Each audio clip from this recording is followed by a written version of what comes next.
Lovely piece, লাল লাল ঝাল ঝাল, রসা রসা, কষা কষা।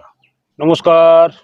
ওল সেদ্ধ, ওল, এখানে স্যালাড, এখানে হচ্ছে দই কাতলা, এখানে হচ্ছে বড় এক বাটি মাটন।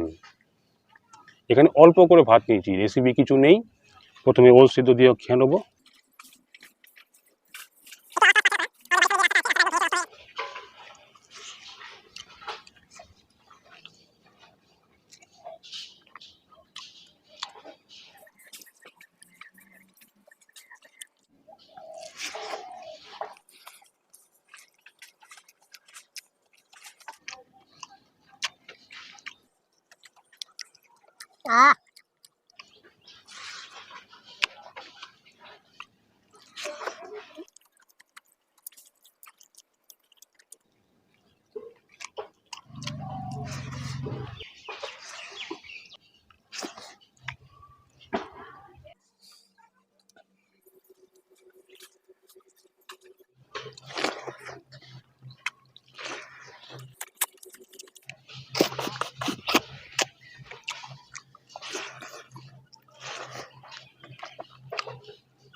নমস্কার।